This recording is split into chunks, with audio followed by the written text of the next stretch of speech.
Lectura del Santo Evangelio según San Lucas. En aquel tiempo se levantó un maestro de la ley y preguntó a Jesús para ponerlo a prueba: Maestro, ¿qué tengo que hacer para heredar la vida eterna? Él le dijo: ¿qué está escrito en la ley que lees en ella? Él respondió: amarás al Señor tu Dios con todo tu corazón, con toda tu alma, con toda tu fuerza, con toda tu mente, y a tu prójimo como a ti mismo. Él le dijo: has respondido correctamente, haz esto y tendrás la vida. Pero el maestro de la ley, queriendo justificarse, dijo a Jesús: ¿y quién es mi prójimo? Respondió Jesús diciendo: un hombre bajaba de Jerusalén a Jericó.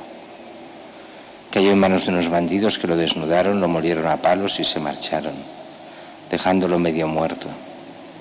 Por casualidad un sacerdote bajaba por aquel camino y al verlo dio un rodeo y pasó de largo. Lo mismo hizo un levita que llegó a aquel sitio. Al verlo dio un rodeo y pasó de largo. Pero un samaritano que iba de viaje llegó a donde estaba él, y al verlo se compadeció y acercándose le vendó las heridas, echándolas aceite y vino, y montándolo en su propia cabalgadura lo llevó a una posada y lo cuidó. Al día siguiente, sacando 2 denarios, se los dio al posadero y le dijo: cuida de él, lo que gastes de más yo te lo pagaré cuando vuelva. ¿Cuál de estos 3 te parece que ha sido prójimo del que cayó en manos de los bandidos? Él dijo: el que practicó la misericordia con él. Jesús le dijo: anda y haz tú lo mismo. Palabra del Señor. Gloria a ti, Señor Jesús.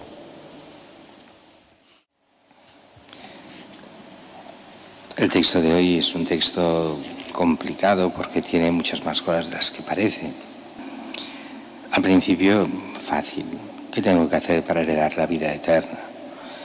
Este era uno de los problemas que toda persona, o todo cristiano al menos, se pone alguna vez en su vida, y que es el principio de la moral. ¿Qué tengo que hacer? ¿Dónde está el bien? Si quiero la vida eterna, ¿qué he de hacer? Y Jesús le hace responder en este caso a él mismo: ¿tú qué lees? Pues amarás al Señor tu Dios con todo tu corazón, con toda tu alma, con toda tu fuerza. Esto es una cita del Antiguo Testamento. Y él añade: y con toda tu mente. Y después de otra cita también del Antiguo Testamento: y a tu prójimo como a ti mismo. Bien, has respondido correctamente. Haz esto y vivirás. Y viene aquí el gran problema de los fariseos y los maestros de la ley, queriendo, dice, justificarse. Bueno, pero ¿quién es mi prójimo? Y entonces viene una parábola muy compleja, que es esta parábola del buen samaritano, que le llamamos. Y solo daremos 2 pinceladas del texto. Un hombre bajaba de Jerusalén a Jericó. Cayó en manos de unos bandidos, lo desnudaron, lo molieron a palos y se marcharon dejándolo medio muerto. Bueno, es curioso que diga de Jerusalén baja a Jericó.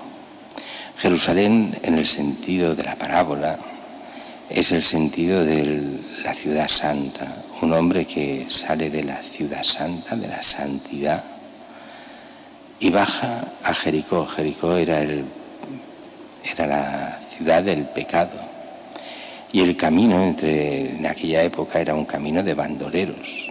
O sea, aquí Jesús coge perfectamente lo que era el saber popular de la época. Pero ¿qué significa todo eso?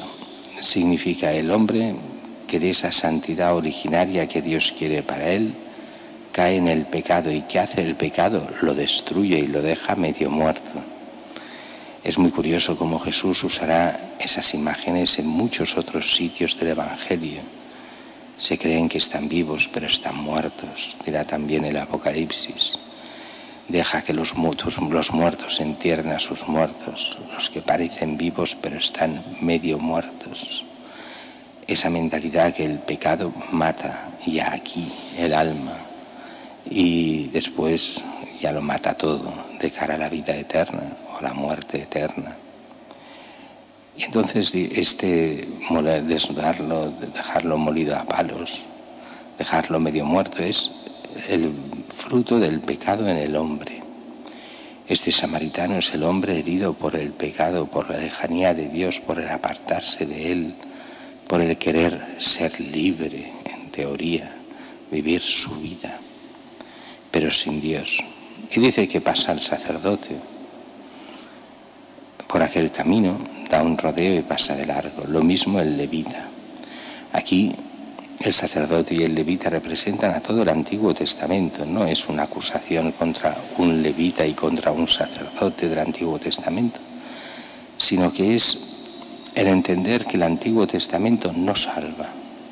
La ley por la ley no salva. Esto lo explicará muy bien San Pablo, interpretando perfectamente a Cristo. La ley sirve para ver dónde está el bien y el mal, pero en sí misma no salva a nadie, al revés, condena al que hace el mal. Por eso se necesita algo más, mucho más. Y ese mucho más es Cristo. Y Cristo mismo viene presentado como el samaritano. Él se autopresenta. ¿Por qué? Porque es el odiado por los sacerdotes y los levitas. Es considerado un hereje, uno de fuera, uno que no es de los nuestros, uno que hay que eliminar. Así harán con Jesús.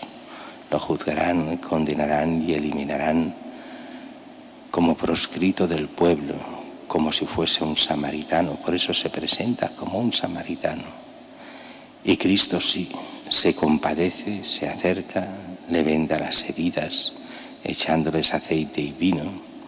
Aquí es curioso como los primeros cristianos ya identificaban aquí los sacramentos, el vino de la Eucaristía, el aceite que es tanto el aceite crismal como catecumenal, del bautismo, de la confirmación, de la unción de enfermos, esos aceites que representan a los sacramentos, al menos algunos, y el vino de la Eucaristía. Jesús, que por medio de sus manos, que son cada uno de los cristianos, salva, atiende, cura. Y dice que lo monta en su propia cabalgadura. Es curioso aquí porque los padres de la Iglesia dirán, ¿qué es esta cabalgadura? Es la cruz, es Él mismo, carga sobre sí los pecados del mundo para la salvación del mundo. Y le dice que lo lleva a una posada. ¿Qué es esa posada? Es la Iglesia. El pecador que, tocado por Cristo, es llevado a la Iglesia.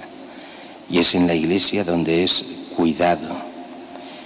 Y dice que después saca 2 denarios, se los da al posadero que representa al obispo, a la cabeza de la Iglesia. Y dice, cuida de él, lo que gastes de más te lo pagaré cuando vuelva. Son solo 2 denarios, como diciendo, la Iglesia tendrá siempre lo justo. La Iglesia que tanto dicen que es tan rica y no sé qué, vive de las miserias muchas veces, de poco. Pero le dice, no te preocupes, todo lo que gastes de más te lo pagaré. Es el pago de la vida eterna a aquellos que cumplen con lo que el Señor quiere y que realmente están atentos, vigilantes, haciendo la voluntad de Dios. Es un relato magnífico de lo que es Cristo, la Iglesia y la misión de la Iglesia, de la lucha no contra el pecado, sino a favor del pecador, de la conversión, del llevar por el camino de la gracia hacia la vida eterna.